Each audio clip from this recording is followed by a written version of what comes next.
Well, Rick, you got the hoodie on. We've got the signs behind you for Hockey Fights Cancer Night. What does it mean to just take part in a night like this?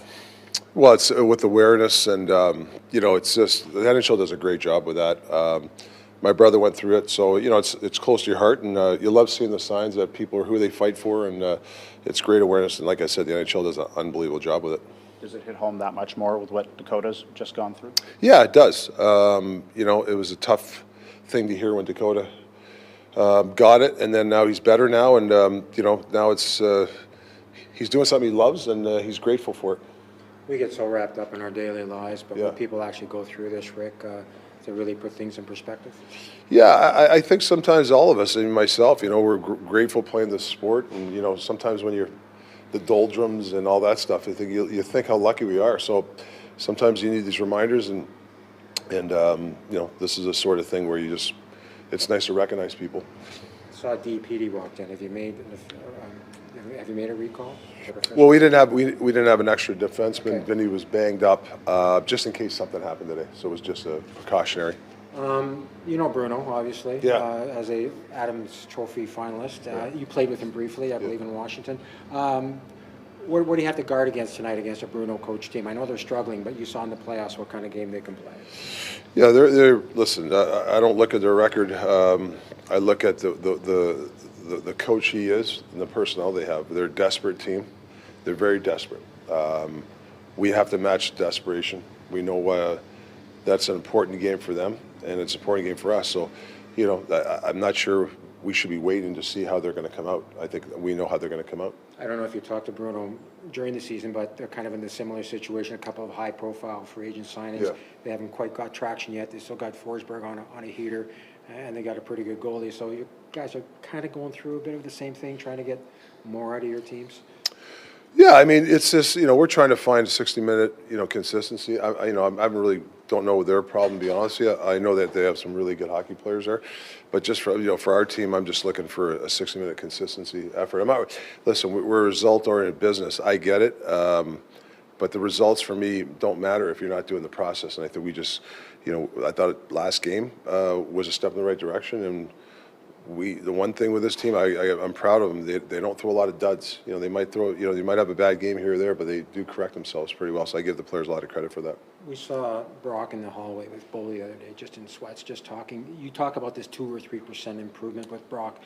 Is there any idea where he's at and where he might eventually be able to do something in the gym? Or? Yeah, I think he's stepped it up, and I don't know you got to get the heart rate thing, that protocol. I don't know to what extent, but I know that he's done more and more every day.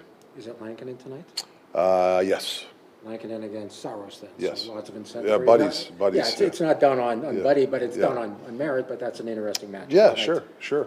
I'm sure he's anxious to play, and it's always nice to play your former teammates. Then already give you some semblance of confidence too with your 6-gamer coming up. I mean, you're going to need everybody. I've loved Artie's last 10 days. The Abbotsford start, his practices, his attitude, his body language, everything's been great. His second and third period, I mean the whole game, but I thought when Chicago made a couple of pushes there, a couple of side-to-side plays where when the guy shooter had, I was from the bench, I watched, it already looked big. There wasn't much room, so that's the confidence we like to see in him. Department of Player Safety has a tough job. You've always said that. But Reeves got 5 games today. I can only imagine what a coach would feel like if that was, say, Quinn coming around the net. Yeah. And somebody got him in the train tracks. Do you worry about that? Well, I mean, you got to have awareness, obviously. I'm not sure Reeves tried to do that, but you are responsible for that.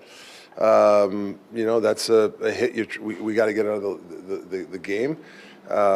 Maybe you have to change. I always say, I remember I had to change the way I hit. I got a couple of suspensions with my knee a couple of times. It wasn't that I was trying to knee a guy, that was just my style. Had to change it. Same thing now. I think you got to make sure that you really almost get lower now. Even if you're a bigger guy, you might almost have to crouch down and just target like the chest.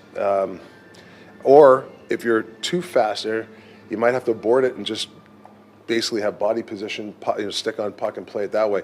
I know everybody likes the big hits, but but I think sometimes you have to, like the NFL, you know, they've changed some rules where you can't do, and you might have to change the style of way you hit or the details of it. I know it was only one game, but Ratu had a good night. I mean, 6 hits, good in the circle, had a couple of scoring chances. What did you see him? I like the fourth line, you know, him obviously included. A lot of possession time, a lot of connection. I thought the game before they gave up about 3 odd man rushes the first 3 shifts. I think this game they were more conscientious, but they were also in position to come up with loose pucks if there was a battle. So when you're close and you stick with somewhat with the system, usually it works out well for you. And I thought that it worked out for that line. Ratu can get there, but he'd probably like to notch it up one on the speed element. How can he work on that? Is something that a player that young can get better at? Well, he's 21. The biggest thing with the young guys I find, you remember it's the NHL, you know, they get the puck and right away they go into awareness mode. You know, they start to look who's around and they don't move their feet, where, you know, you get away with it in junior and stuff in the AHL a little bit. But up here, you know, I'm a big person. You move your feet, then look for awareness. You know, it's not awareness, then, you know, it's skate, then awareness. And I think we've been telling our players this year a lot. You know, not just him, other guys, it's the better way to play. You're going to get more chances that way. Oh, baby, who'd I get? Ew, JT Miller. I don't care about JT Miller. Generational talent. It's too late to apologize. It's too late.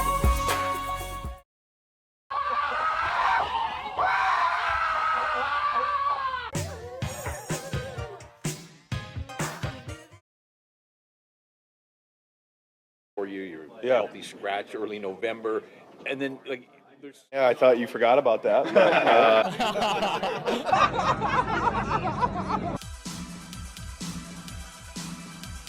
Generational talent. Thanks for liking the video and subscribing.